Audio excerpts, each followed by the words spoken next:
The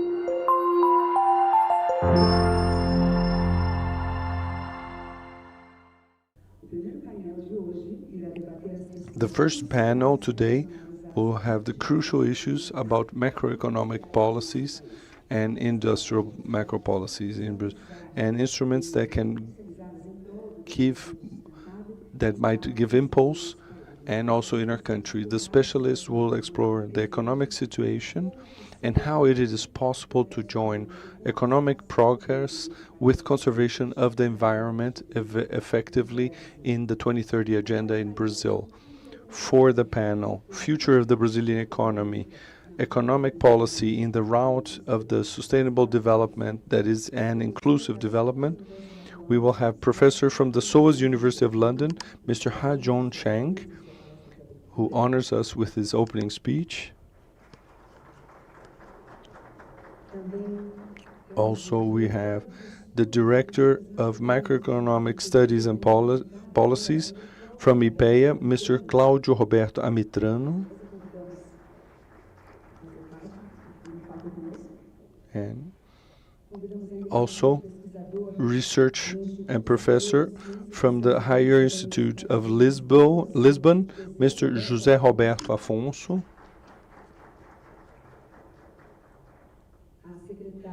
The Secretary of Coordination and Governance of State Companies from the Ministry of Management and Innovation in Public Services, Madam Elisa Leonel.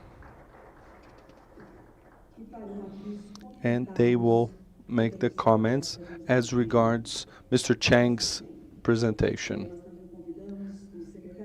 We also, from the Ministry of Finance, Mr. Guilherme Mello will pronounce at the end of the debate.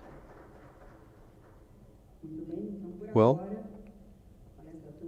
so the so awaited presentation, Professor Ha-Joon Chang, the floor is yours. Right. Thank you, everyone, for coming to listen to me. I'm really sorry that I cannot be there. I have other commitments which has made travel to Brazil impossible. But I'm so honored to be invited to give this presentation on the future of the Brazilian economy and the role of development finance institutions. Now, since the 1980s and the 90s, the exact timing depends on the country, the manufacturing industry has declined dramatically in most developing countries, with the exception of China and a few Asian countries. My friend, Chilean economist Gabriel Palma, first called it premature industrialization. Now, many people think it was Danny Roderick who invented the term, but it was actually Palma who did that. And I mean, this is a very widespread phenomenon, but no other developing country can actually beat Brazil in the scale of the industrialization.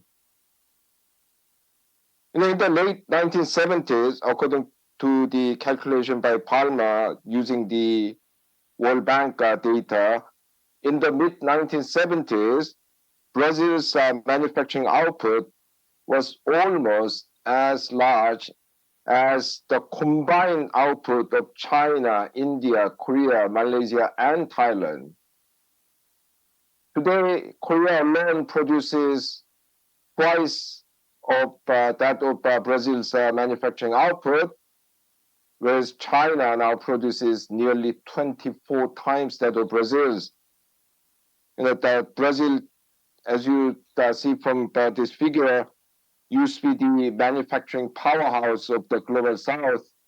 You could almost say that it was the most important manufacturing nation in the global south until the 70s, but now it's the relatively insignificant player.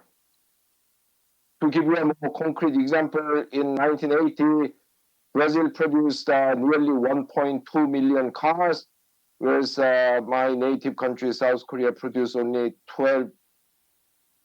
120,000 cars, 10% of what Brazil was producing. Today, Hyundai Kia, the biggest Korean car company alone, produces 4 million cars worldwide, while Brazil produces only 2.3 million cars. I mean, that is just over half of what this one Korean company produces. And of course, none of the Brazilian cars are produced by a Brazilian company, and about 0.2 million of these the 2.3 million cars are produced by the subsidiary of Hyundai. Sorry, excuse me for the typing mistake there. According to the World Bank data,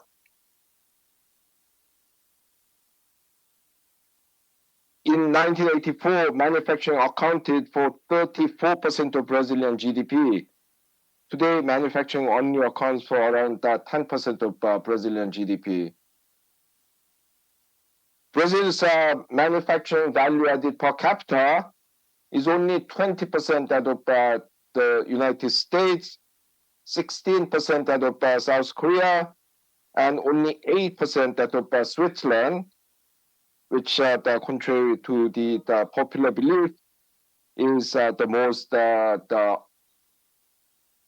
industrialized nation in the world, producing the highest amount of manufacturing value added per capita in the world.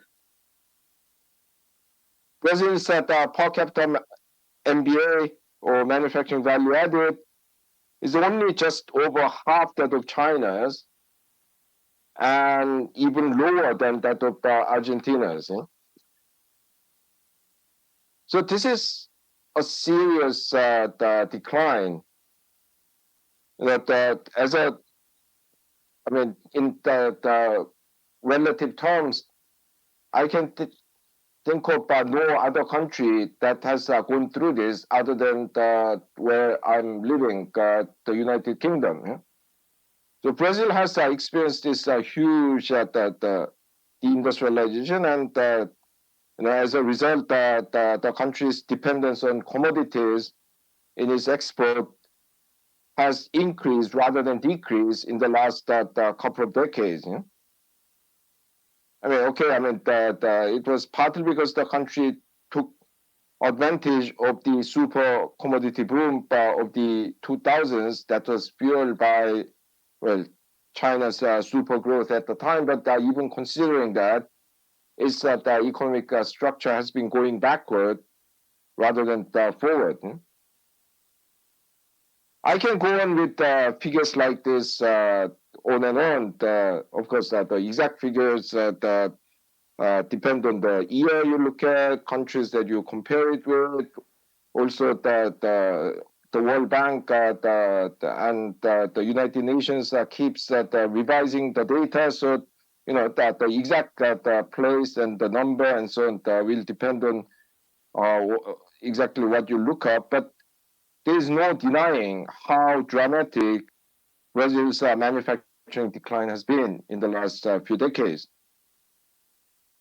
Now, I and many other people, many other observers of Brazil, are worried that the Brazilian manufacturing may be reaching the point of no return, if you like, because if the manufacturing sector declines further, it might be very difficult to rebuild it. But today there are things that are happening that means that Brazil really needs to revive its manufacturing capabilities urgently before it reaches this point of no return. Well, first of all, these days there are a lot of new economic sectors emerging in which new manufacturing technologies and capabilities are very, very important. Renewable energy, advanced digital production technologies, new materials, nanotechnology, artificial intelligence, biotechnology, and so on. And some of these sectors do not necessarily involve making things in factories, but the kind of technologies that need to go in there, they are largely developed by the manufacturing sector, and these the sectors require a lot of inputs from the manufacturing sector. Yeah?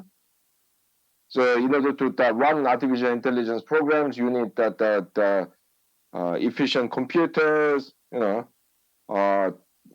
some the agricultural the activities, including in Brazil, have benefited from new technologies like drones and sensors and things like that. But these all come from the manufacturing sector. Yeah? So falling behind in these new sectors will push Brazil further behind. At the same time, these are not all kind of bad news, because the emergence of these new technologies also open new windows of opportunity, which Brazil can use in order to leapfrog the more advanced countries. For example, a lot of the commentators, including myself, argue that the East Asian countries, so-called miracle economies there, Japan, Korea, Taiwan, Singapore, they could leap forward over many other richer nations, because they got into electronics earlier. Yeah? So basically, they beat the UK, France, and many other European countries in the electronic sector, and that was a great boost to their economic development. So these new sectors pose both challenges, in the sense that if you don't keep up with it, you will fall further behind, and opportunities, in the sense that these are sectors in which the leadership of the more advanced, economically advanced nations are not as great as in existing sectors, because these are new sectors. So if you get into them early, you can actually make significant progress. And to be frank, Brazil has done some of it. It has gone into wind power and things like that, which I commend. But more needs to be done. Yeah? In addition to this, new technologies and sectors, what is making it necessary for Brazil to revive its manufacturing sector is continued and even increasing dependence on natural resource exports. Yeah. And of course, we have known for several decades, the Celso Furtado said it, the many other Brazilian economists have said it. We have known that reliance on primary commodity exports lead not only to low productivity, because they tend to be the sectors that have slow technological progress and productivity growth, but it also makes the macroeconomic management difficult, because your export revenue is unstable, and this restricts your ability to import technology and machines and intermediate inputs from the economically more advanced nations. And it means that because of this restriction, you tend to invest less and so on. So, I don't need to explain this in front of the Brazilian audience. It's not that you don't know this. But I think it's becoming increasingly obvious that there are more kind of also other consequences of Brazil's dependence on natural resources. Yeah?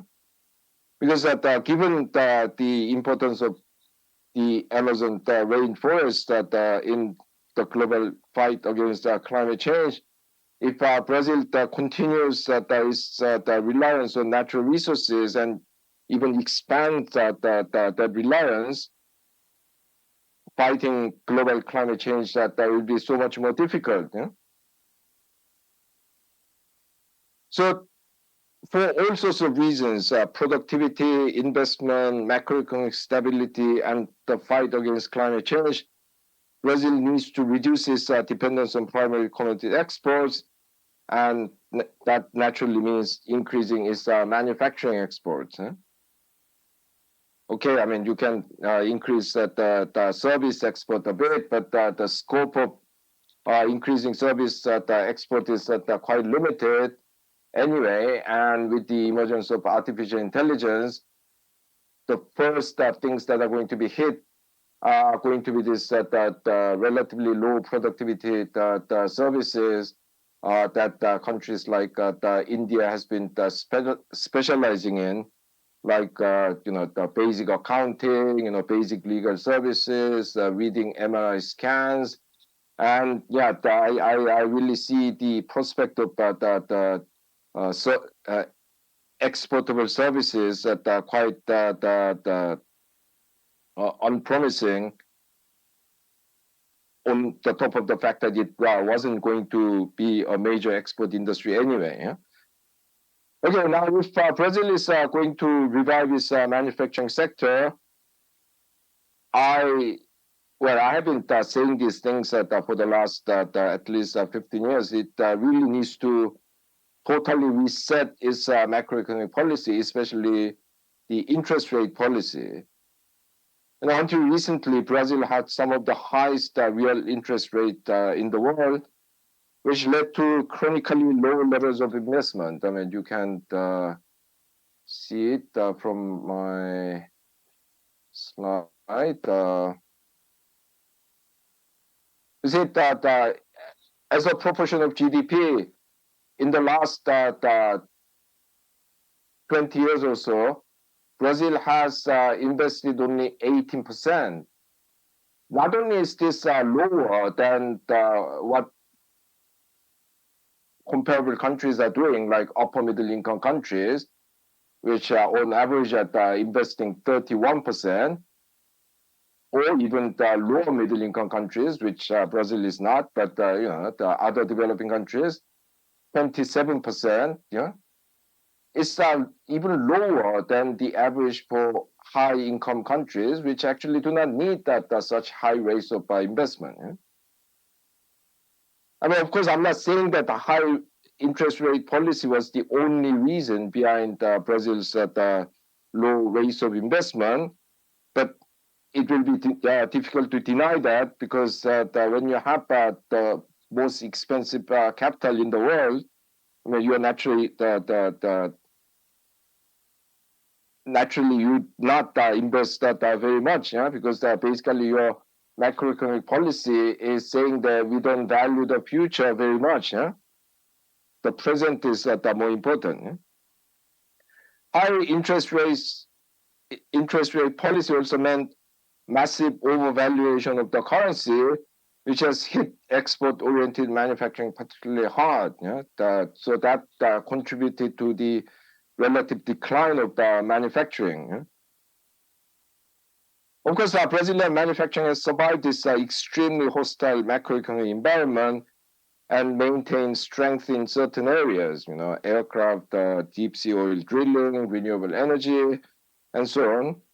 But this is only because there are sector-specific industrial policies supported by targeted long-term lending from, well, basically the members of this association, vendors and other developmental financial institutions. And without these DFIs, Brazilian manufacturing would have collapsed even more. So the job that the DFIs in Brazil have done is very impressive, but that's only given the circumstances. Yeah? There's a clear limit to what industrial policy can achieve, lending by DFIs can achieve, when you have this kind of the macroeconomic policy regime that is extremely hostile for investment and export. Of course, I'm not naive enough to believe that just someone saying this will make people change macroeconomic policy, because there's a very deeply rooted political economy behind this. Yeah, I cannot go into that, but basically, in the last couple of decades, the Brazilian financial capitalist class has gotten so used to live a safe and lucrative life. Yeah, because simply by buying government bond, you are assured a very safe and high yielding very safe and high yielding asset. But unless you change the things, change macroeconomic policy and force these financial capitalists to accept more risk, lower return, and more the longer time horizon, I dare say that the future of the Brazilian economy is very bleak. Now, because this change in macroeconomic policy will be very difficult politically, it's not going to happen very quickly. So in the meantime, I urge the Brazilian DFIs to upgrade their efforts to support sustainable structural transformation. In order to do that, first of all, they should continue supporting the manufacturing sector as they have been, but step up that effort because of the importance of the reviving manufacturing for Brazil at the moment, yeah, as I explained earlier. Also, Brazilian DFIs should particularly try to support sectors that have greater potential for productivity growth and export. Let me give you a few examples. First of all, given the need for Brazil to move into these new technological areas, patient long-term capital supply by DFIs will be crucial, especially in relation to climate-related sectors, which have a very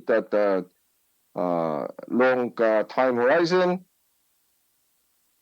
So the DFIs should support, not just the renewable energy, but also other industries that we need in order to fight climate change. For example, there are all these basic materials whose production is very carbon intensive. Steel, cement, chemicals, especially fertilizer, and we need the companies that can produce these materials with low carbon technologies, less carbon intensive technologies.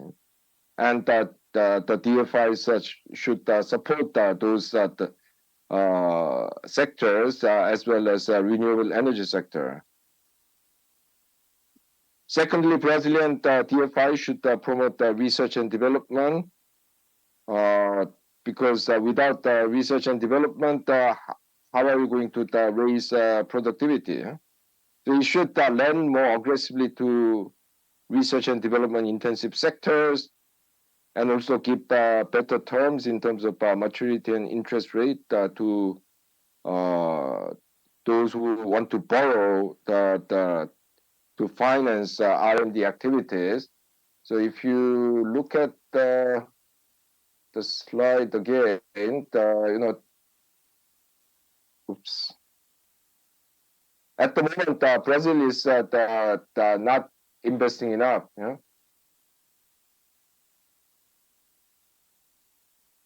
I mean, not to speak of, oh, no. The first one is that there's a typo here. The first one, this is Korea, not China. The figure for China is this. So not to speak of countries like Korea, which invest nearly 5% of GDP in research and development. Brazil is not investing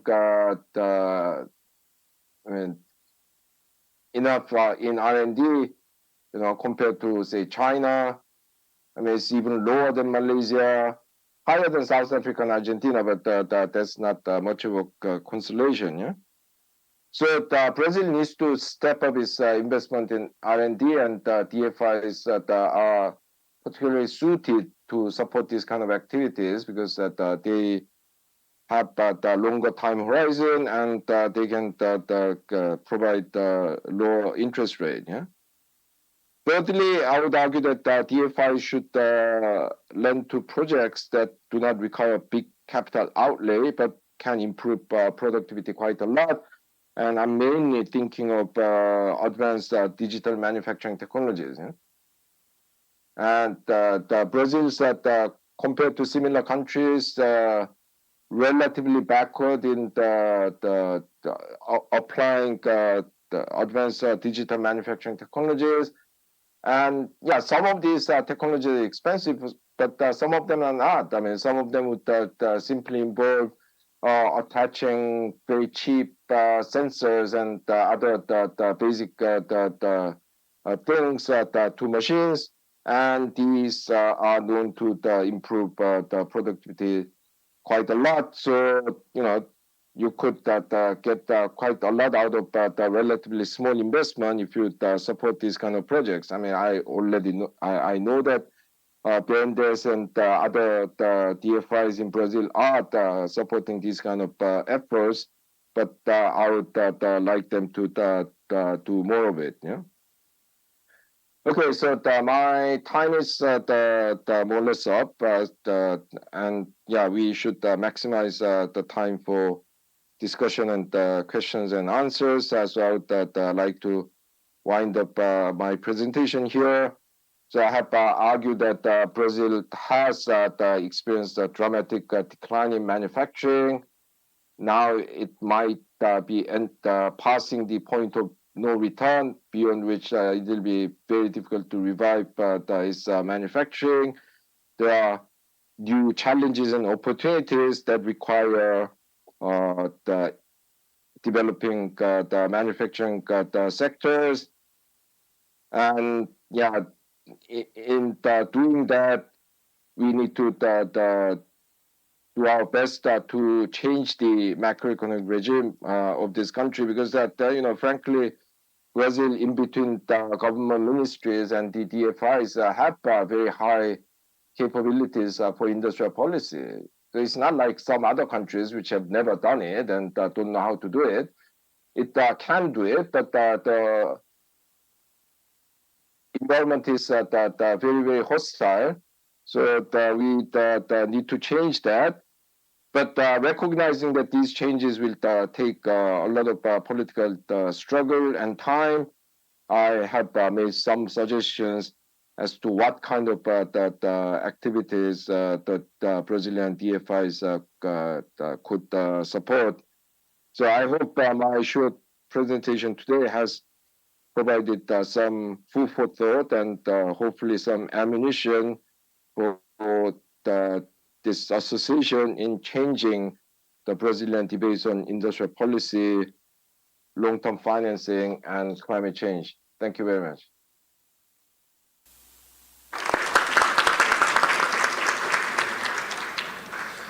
Bom dia a todas e todos. Good morning to all. I'm Mr. Medrano.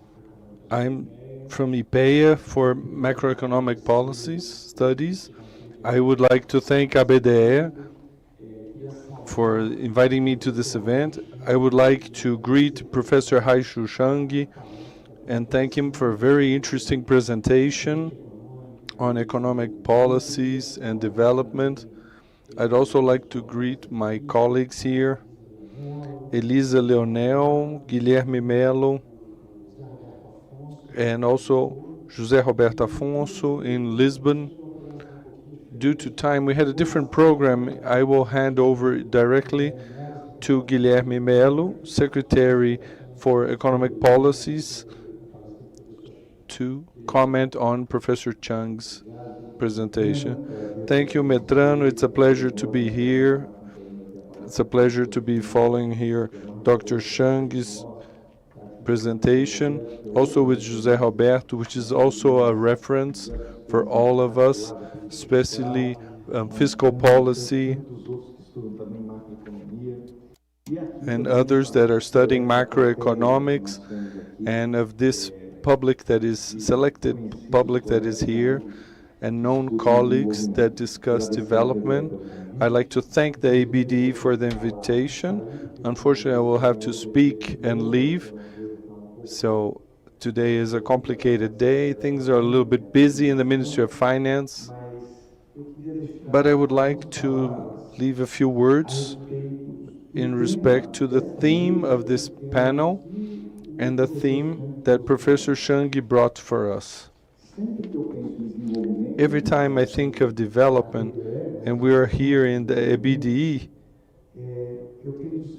I try to simplify, because the concept of development is always very much debated and complex, but I treat it in a simple and practical way. Development, in my view, is structural change of the change of the productive structure or the social structure. If you are able to combine both, and both move side by side, you can characterize a process of economic development. With an adding that in some decades we didn't see that, which is a theme of sustainable development and decarbonization. So we have here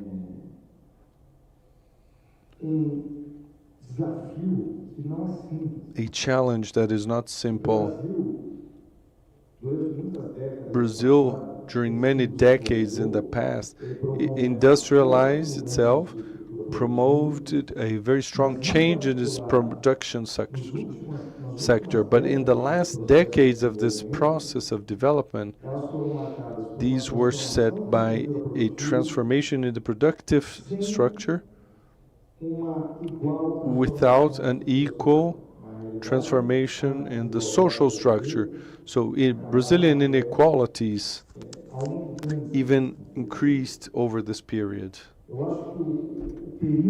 So the period in which we had a better balance in these variables was in fact the years 2000 and the beginning of 2010, where we had such an expressive growth of the economy, but we grew with some income distribution. And this is rare, but with a certain difficulty in terms of the productive structure, like Professor Ha-Joon Chang showed. So the challenge is how to grow. It's been a decade we haven't grown, but not only grow, developing, grow, transforming, and including, to grow in a sustainable way, socially, environmentally, and macroeconomically. So the first step for that is to create the conditions, basic conditions, minimum conditions, without which the growth and development will not happen. So here we are talking about a macroeconomic policies regime. If you do not have a macro regime that guarantees stability and adequate conditions for growth, very difficultly, independently of the social policies, industrial policies, or the other demands, you will be able to get sustainable growth, which is inclusive. Therefore, we have a first challenge, which is literally to put the house in order. What is to put the house in order? Is to have a competitive interest rate that is stable over time, create the conditions for interest rate that is less restrictive than what we have now, to create conditions fiscal sustainability that guarantee trust and attraction of investments, create adequate conditions of the financing of the state and public policies, which a better tax system than we have today, is to create the conditions of management of the state, and there's my colleague here from the ministry, so that we might potentialize and maximize the efficiency of the public sector in the economic activity and the social structure. All of that is presupposition. If you do not have macro stability, you're very hard to grow. Why are you putting so much on tax over consumption if this is not going to happen in this government? Because there's a long transition. Why wasting such capital, so much saliva to approve that? Because you cannot grow with our tax regime and tax structure, because it's very unfair and concentrates income, but because it's also very inefficient. It taxes investment, exports, so we are behind the rest of the world. So this fiscal macroeconomic agenda and of management of the state is the basis of a process of development, without which you will not be able to take the following steps. And what are the following steps? And that is the great message I would like to give to you. I think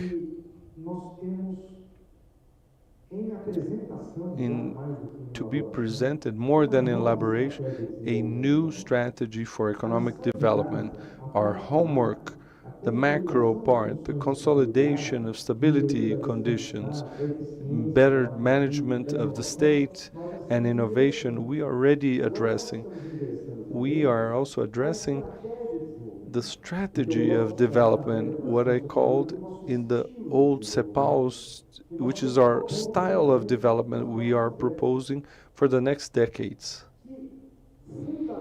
That fundamentally dialogues with three big axes. The first is the axis of the increase of investment, of attracting investment, and improving the infrastructure that is set in the new PAC, which has a great participation from the private sector, to say that investment infrastructure is not public or private, it's public and private. And the more synergy, the better. The second axis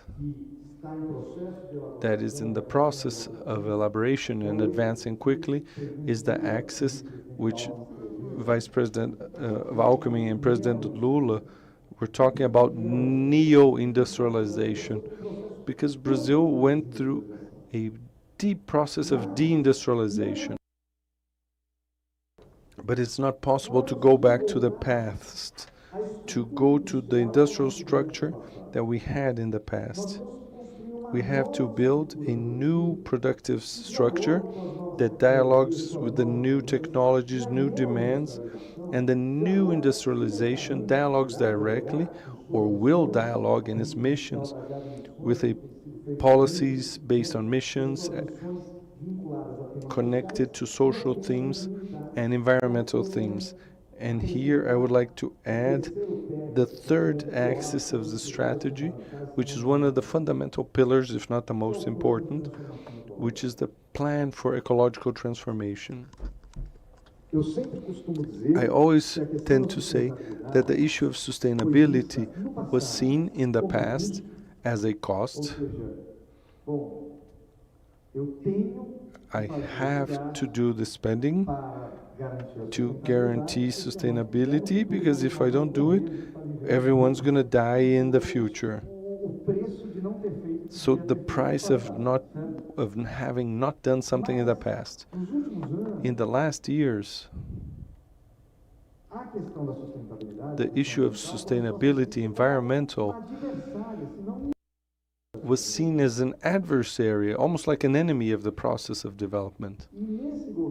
And in this government, there is a complete change on what is the role of the transformation of sustainability, the environmental theme, and the ecological transformation in the development project.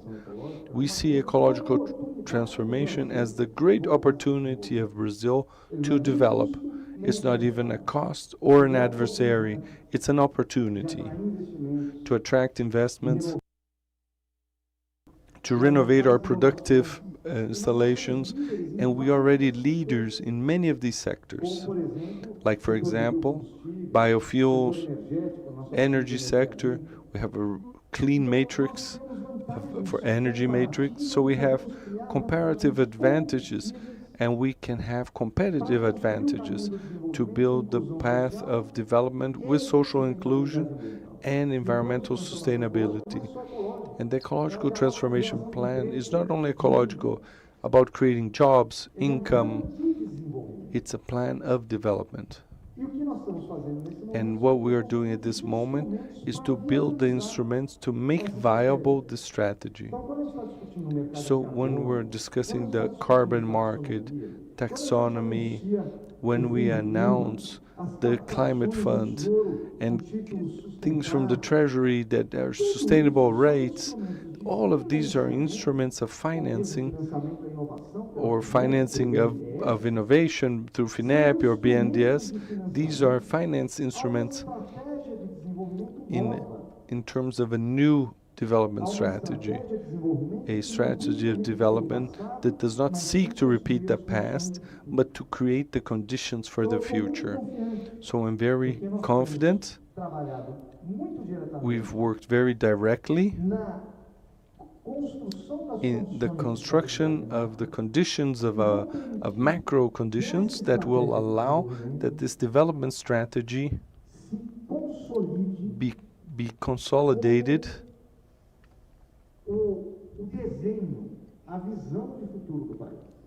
with the design, with the vision of future of the country.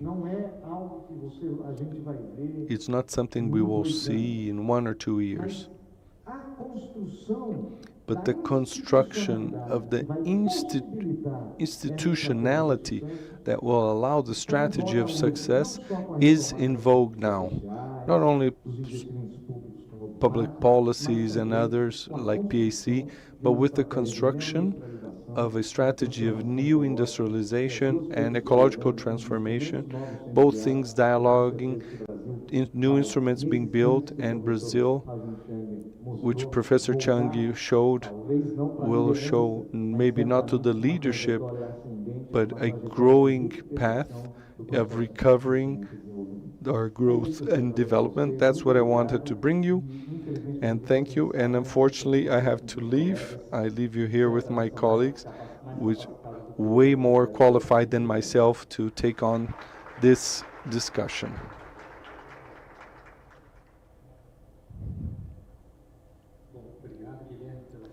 Thank you, Guilherme, for your speech. Very interesting and connects to Professor Chang's.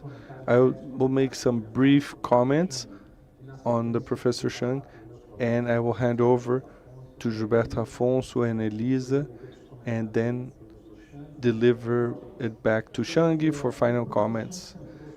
So Professor Chang put his speech in the risks that the process of deindustrialization has and how the process of development, and center many of his speech in the importance of adequate macroeconomic policies can have in the promotion of development. Guilherme, and taking on Guilherme's speech, he centered on the creation of central view in the macro conditions, and he's right. Development process has or come from a structural changes from low productivity sectors to high productivity sectors. That's the path of development, and I would like to centralize my speech in a similar perspective, but focusing in other thing, which is the importance of fiscal policies, and to talk about it in a distinct manner. The fiscal policy has a role that is very important in the promotion of development, especially in the structural change aspect, because fiscal policies have significant impact or can have significant impact on the process of growth through the fiscal multipliers. What is that? Is the impact that the variation of the public spending has on the GDP. These fiscal modifiers do not depend only of the magnitude of this public spending. They depend especially of the composition of the public spending. Different items of spending have fiscal multipliers that are different. So one of the strategies from a strategy of development is one that connects public spending to types of spending that has fiscal multipliers that are high. And the good news on this news is that international literature shows that the type of spending that have a high elevated fiscal indexes is public investment and social investments. An important aspect that the international literature points out is that the fiscal multipliers are bigger in the lower ends of the curve when there is a lower economic activity. And the new fiscal framework, when it contemplates an anti-cyclical component, goes in the sense of what is a good fiscal practice. But for the change of the composition of the public spending to be efficient, to amplify the fiscal multipliers, it has to contemplate a few fundamental requisites. The first is to observe and to be paying attention to the complementarity of public sectors. Another important aspect which I'd like to highlight is the fact that the fiscal policies and of spending has to be aware of the production chains in long chains, production chains, because this increases the potential of these public policies. A third aspect that this spending be related to intense knowledge and technology intensive sectors, to increase what is conventional in the international literature of economic complexity. There is a high relationship and correlation between economic complexity and levels of per capita income. More complex sectors are the ones that the economists call that they have the greatest elasticities, sectors for which that when the income in the world grows up, the demand for the more complex products grows more even than proportionally. And evidently, the power of the fiscal policy, the tax policy, has to be connected to environmental sustainability. And as Mr. Guilherme Mello mentioned, this is an important component of this promise to promote development. The second point I would like to mention, and I believe that it is something important within this development strategy, is related to the connection between development policies, productive policies, and also international insertion policies. The Brazilian government has an important role in connecting these two elements, but this is not a simple task. And it's not simple. It's not simple because around the world we have the global value chains, and moving on the value added on these chains that are well established. This is very difficult to do. I would like to wrap up now, and I would like to pass the floor to our friend José Alberto Afonso, who is in Lisbon, and he's going to speak with us directly. Thank you so much.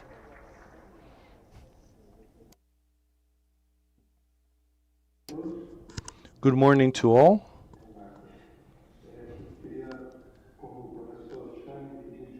Like Professor Chang, I would like to also apologize for not being live with you. Also to thank ABD for the invitation and the choice of the theme, and also the main presentation from Professor Chang and the comment by Guilherme. I have very little to add, and I would like to first get the aspect of how Brazil fell behind. And Professor Chang has a lot of books on industrial policy and others. A century ago, the Brazilian economy was a primary exporter economy and was able to make a transition and quickly to industrialization, not only to create an industry of weight, but also to diversify, and that's where Professor Chang started. And I ask myself, if 1 century later, if we are not in front of the same dilemma. I don't export coffee, I don't have coffee barons, but I transform the coffee barons in industry barons. So what path should we carry out? I'm not going to call the people from agro or mining as barons, but how do we take on these opportunities of great exports of the agro and mining industries? And they're not falling sectors that are falling behind. I would say their sectors in terms of innovation and in technologies are ahead of the industry, especially the agrotech. When we talk about logistics of mining, despite all the problems of Brazil, this segment, I think sometimes the logistics itself is more important than the minerals itself. But our role is to look at the future that I like. So what path, Professor Chang, to reindustrialize? It's not that I have to reduce the primary industry, but I should take on these opportunities. And going from the past to the present, and there was an emphasis on economic policy, Professor Chang, Guilherme, and I saw that the professor recently published a text, a very curious text that is not very well known in Brazil, where the professor tries to estimate the of what did they do and what they say. And Brazil is part of this panel. I don't know, but it's surprising, even if something recent in terms of the situation, how do we put that the financial institutions, the policies for development get in the way of monetary policies? And what has happened, that the interest rate is high, given of the directed credit in our economy. I've seen studies from our colleagues in the BNDES that says the opposite, but the thing is not econometric, is ideological, and he worked, as the professor worked in the international level, he could bring something. The weight of the interest rate, and something which I specifically see that doesn't exist in the rest of Brazil, a possible conflict between public and private banks. And because we have financial institutions of bigger size, and so long-term private credit is very small, and I need to increase the basic interest rate for these DFIs as well as the public debt, and making a reverse subsidy, which the accounting of the government itself shows that I needed to do that so that the private sector could grow. and it grew way more in short-term credit than exactly in the long term. But we want that in the long term. And what is missing for this greater partnership, especially like Guilherme mentioned, but there's a component of this ideological debate. Professor Chang published recently on this subject, and he could maybe talk about that once more. And third and final, the issue of the future, and I have no doubt that it's a consensus, it's almost a unanimity. We need to have a development strategy that is more green, more inclusive, and more digital. And this is works for the country, and for the country as special in terms of development. I don't have time to talk about COVID and the Ukraine war to get to this new globalization, new industrialization. You can use a power expression, but in fact, in concrete, it opened enormous possibilities for Brazil in the area of energy. Few countries in the world have the potential that we have of increasing solar and wind production, and especially green hydrogen. And giving as an example is not only to supply energy, but with green hydrogen, I can do ammonia and create fertilizers, pesticides, with agricultural inputs. That is one of the great deficits in our trade balance. And something that is important, the country needs to have a strategy and measures. And once more, the DFIs have a special role. When we talk about having more inclusive policies, and still recently, and the COVID is coming back, the issue of health, together with demographic changes, which in the Brazilian case is way quicker than what happened in Europe, means to invest heavily in health. And here we can once more combine you having measures that provoke, that induce the industrialization, be from hospital equipment, but all of the pharmaceutical industry is one of the main industries that invests innovation and science technology. And with that, I can improve the population and also to increase industrialization and digital. This digital issue, the government purchases have a key role. I remember that Professor Chang has also written about that, I think 2 years ago, how to have a new policy of industrialization, in digital industrialization and emerging economies. He could talk about that as well. Brazil even has good success cases. See the electronic election, our electronic ballot box. No country has an election in that proportion with technology. And less important is the hardware, but with the technology that's fully made in Brazil. Why I cannot expand this success case in the electoral process to other areas of public administration or areas of social interest? We have serious public security problems, education, etc.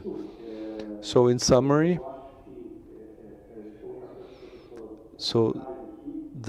what the professor brought here, and I repeat,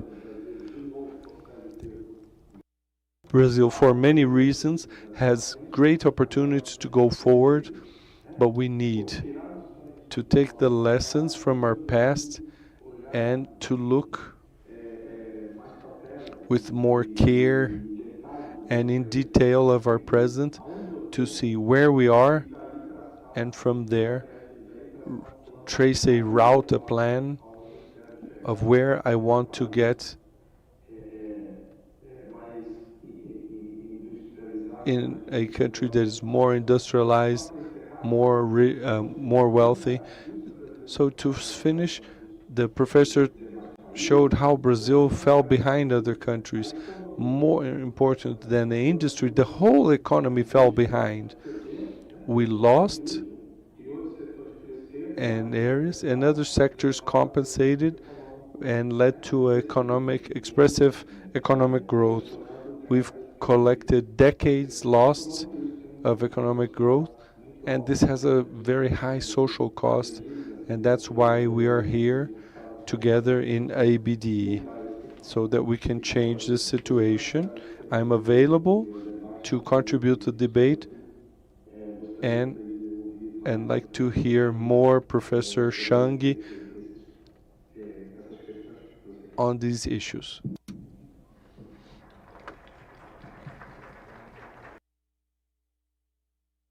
Thank you very much, Professor José Roberto, for your remarks, and I would like to pass the floor to my dear friend Elisa Leonel. Good morning, ladies and gentlemen. Thank you so much, ABDE, for the invitation to the Ministry of Management and Innovation. I would like to greet Professor Chang, Mr. Claudio, Mr. José Roberto. Congratulations on the topics chosen and the remarks mentioned.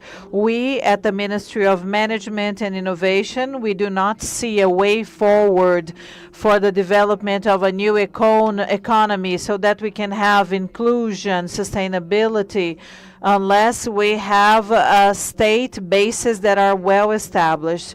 We need to renew our capacity, the state's capacity to be able to act, to implement its public policy, totally aligned with this development agenda.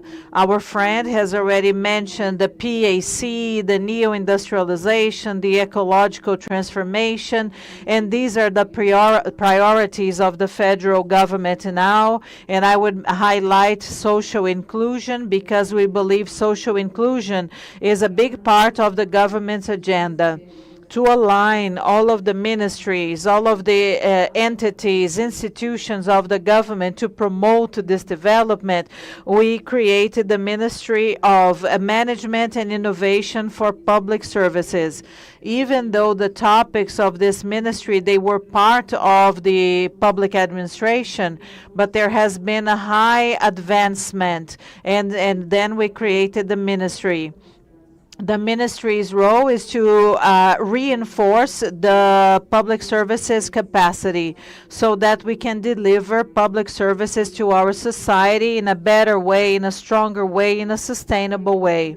I would like to mention some examples of the projects and the topics that we are facing. We need to strengthen our capacity, the conditions of the public administration to face the challenges, the development challenges, the development that is happening now. And the secretariat that I had, the Secretariat of State Services. We talk with the public companies, the public agencies. We need to strengthen the governance of our government agencies. We need to make them aligned with all of the public policies. We're trying to discuss new methodologies, investment portfolios, so that these agencies are totally connected to the industrialization policy of the new PAC, of the ecological transformation. So the state agencies, they have to be totally aligned so that the Brazilian administration can evolve. We need to hire new people. Some topics related to the government expenditure regarding, there is an increase of the spending of the government, but we have to invest in human resources, in the capacity, so that Brazil can grow in a sustainable way. and also an essential part of our ministry. It's part of our name, the challenges of innovation and digital transformation. Our ministry has been analyzing the new technologies, how we can implement new projects so that we can become mature enough in our digital transformation.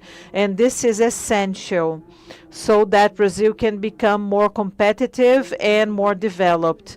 We are even discussing a national strategy regarding digital government with the participation of all the municipalities, states, and the federal government. The federal government is a driver of innovation. And how can we become a catalyst and transform our administration, the government, because this is part of the foundation so that we can have the economic development we aspire to have. And very briefly, I would like to mention this because my time is short.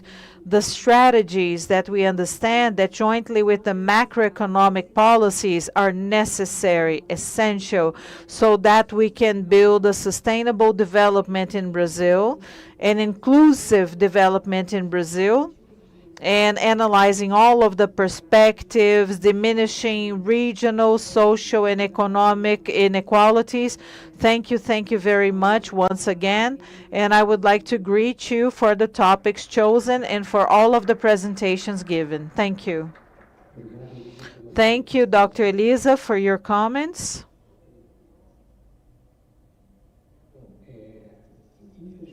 Unfortunately, we're not going to have enough time for the Q&A session, for our debate, unfortunately. So we don't have time for the questions online, neither for the questions from the audience here. But please, professors, give us your final remarks. Professor Chang, you're going to be the first one. You have 1 or 2 minutes for your final remarks. Professor Chang, the floor is yours. Thank you, everyone. Yeah, no, Mr. Mello, Professor Afonso, Dr. Claudio, and Mr. Leonel, thank you all for your comments. Yeah, I think, I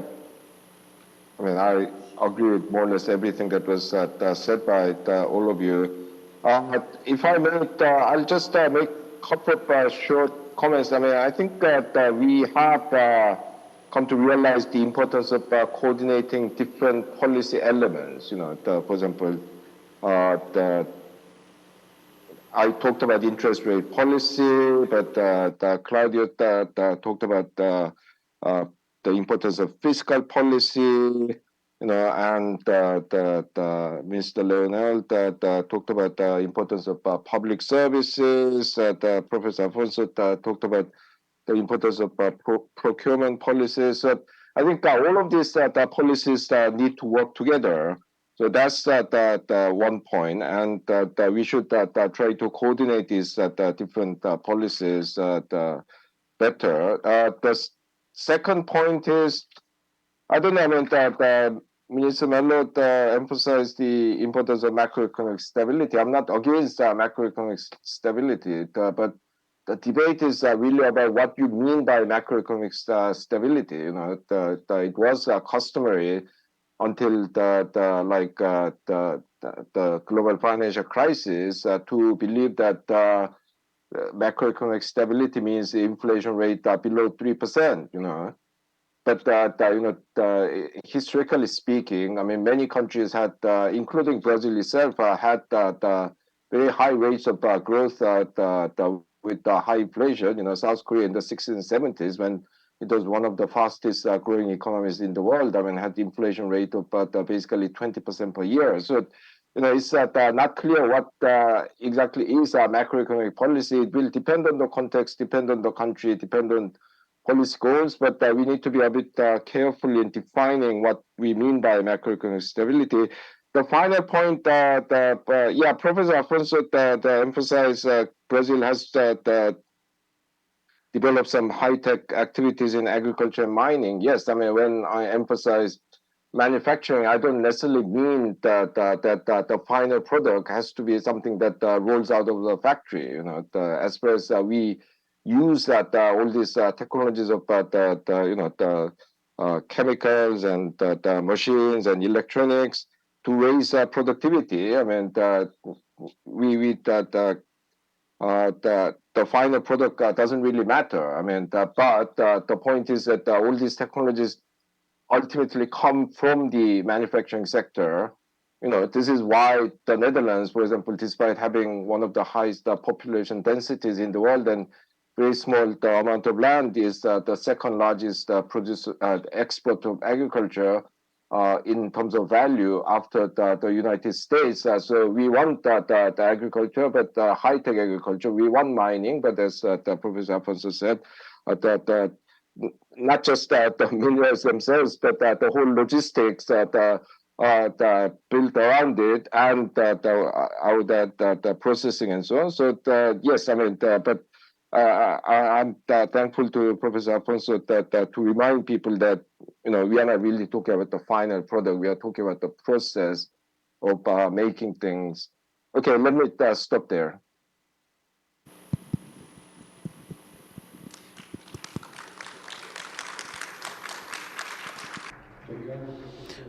Thank you, Professor Ha-Joon Chang. And now I would like to pass the floor to Mr. José Roberto Afonso so that he can make his final remarks.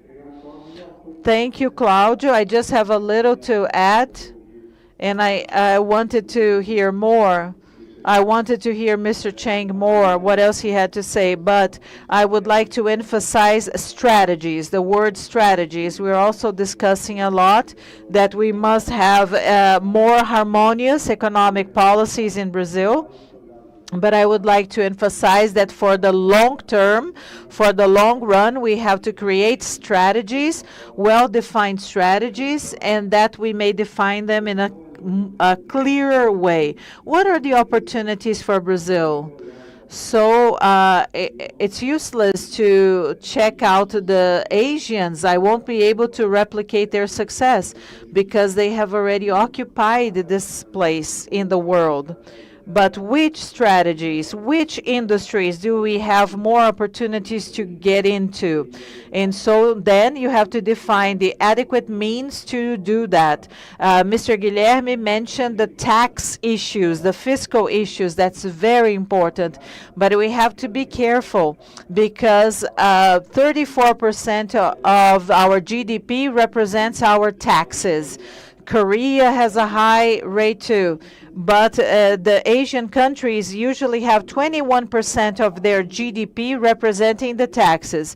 So besides their fiscal structure, their tax structure, we should not depend so much on the taxing or taxation of the salaries. Our government seems to be more interested in having more taxes over the salaries. It's closer to Europe, and we have to think about where we're going to, where we want to go to, and adjust our policies, our fiscal policies. What is the path ahead that we want? Today, more than ever, we need to have a tax or fiscal structure that thinks about how can I have a greener economy, a more inclusive economy, and a more digital economy. And I believe that this is also related to the DFIs that we're going to be discussing throughout the day. Thank you very much. Thank you very much to the ABD. Thank you very much, Professor José Roberto, and now Ms. Elisa Leonel. Thank you very much. I would like to thank all of you again. I agree now with Professor Chang's final remarks. We need to coordinate our public policies. We need to establish and structure our policies. We have to consider that these worlds and scenarios and sectors, they complement one another. It is a construction that we have to do jointly. And the Ministry of Management, we have to analyze the governance of the public administration, and we're trying to strengthen more and more the products and services we deliver to our society. Thank you very much. Thank you, Elisa.